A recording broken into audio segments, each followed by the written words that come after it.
उत्तर प्रदेश विधानसभा चुनाव की सरगर्मियां तेज होते ही विपक्षी यानी इंडिया गठबंधन के दो सबसे बड़े सहयोगी समाजवादी पार्टी और कांग्रेस के बीच दरारें गहरी होने लगी हैं।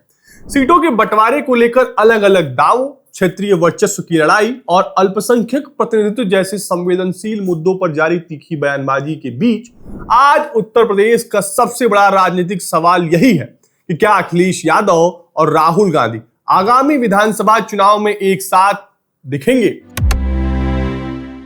यह स्थिति तब है जब दोनों दलों ने 2024 के लोकसभा चुनाव में मिलकर जबरदस्त सफलता हासिल की थी, लेकिन आज जमीनी स्तर पर दोनों पार्टियों के कार्यकर्ता सहयोगी के बजाय एक दूसरे को प्रतिद्वंदी की तरह देख रहे हैं। 2024 के आम चुनाव में इस गठबंधन ने उत्तर प्रदेश की 80 सीटों में से 43 सीटों पर ऐतिहासिक जीत दर्ज कर सत्ताधारी एनडीए को 36 सीटों पर समेट दिया था। 2024 में अखिलेश यादव और राहुल गांधी ने खुद को यूपी के दो लड़कों के रूप में पेश कर एक बेहद सटीक चुनावी अभियान चलाया था। इस रणनीतिक तालमेल के मुख्य स्तंभ ये थे कि कांग्रेस ने सपा की जमीन को स्वीकार करते हुए महज 17 सीटों पर चुनाव लड़ना स्वीकार किया, जिससे भाजपा विरोधी वोटों का बिखराव रुक गया।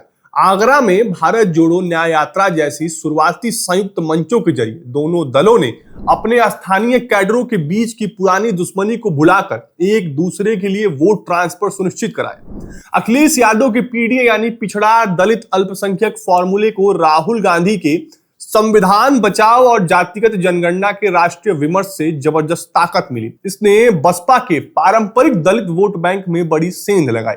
तमाम जमीनी खींचतान के बीच समाजवादी पार्टी के मुखिया अखिलेश यादव का आधिकारिक रुख अब भी सकारात्मक है। उन्होंने स्पष्ट किया है कि सपा कांग्रेस का गठबंधन आगामी चुनाव में जारी रहेगा और उनका मूल मंत्र सीट नहीं जीत होगा। सपा प्रमुख अखिलेश यादव ने कहा कि हमारा फॉर्मूला सीटों की सौदेबाजी पर नहीं बल्कि चुनावी सफलता यानी जिताऊ उम्मीदवारों पर आधारित होगा। हम गठबंधन धर्म निभाना जानते हैं।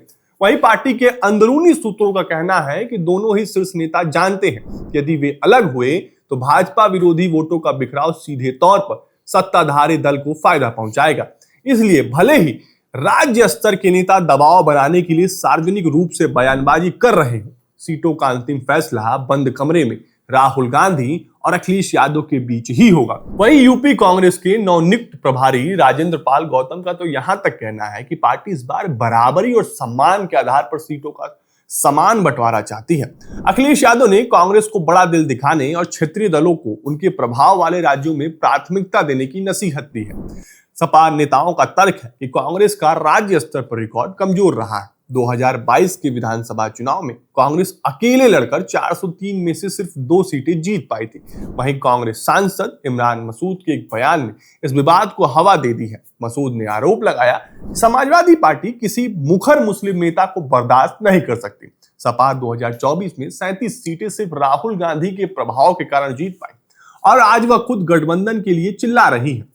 इसके जवाब में सपा के वरिष्ठ नेता उदयवीर सिंह ने तीखा पलटवार करते हुए कहा कि इमरान मसूद जैसे नेताओं के बयान को गंभीरता से लेने की जरूरत नहीं है और गठबंधन पर कोई भी फैसला केवल शीर्ष नेतृत्व ही करेगा। दोनों ही दल एक दूसरे पर दबाव बनाने के लिए बैकअप प्लान और रणनीतिक कदम उठा रहे हैं। सपा पर दबाव बनाने के लिए कांग्रेस के कुछ गुट अंदर खाने मायावती यानी बहुजन समाज पार्टी की ओर हाथ बढ़ाने और दलित वोट बैंक को साधने की वकालत कर रहे हैं। कांग्रेस की कड़ी सौदेबाजी के जवाब में समाजवादी पार्टी ने भी क्षेत्रीय समीकरणों में कांग्रेस को अलग थलग करने के लिए आम आदमी पार्टी के साथ बातचीत के विकल्प खुले रखे हैं। दोनों दलों के बीच कड़वाहट तब और बढ़ गई जब यूपी कांग्रेस अध्यक्ष अजय राय ने यह ऐलान कर दिया कि कांग्रेस आगामी 2026 के पंचायत चुनाव पूरी तरह अकेले लड़ेगी। फिलहाल उत्तर प्रदेश की राजनीति इस नाजुक मोड़ पर खड़ी है जहां 2024 की दोस्ती और 2027 की सियासी महत्वाकांक्षाएं आमने सामने हैं। फिलहाल के लिए इतना ही और भी ऐसे वीडियो के लिए देखते रहे मजर बट्टू दुनिया। धन्यवाद।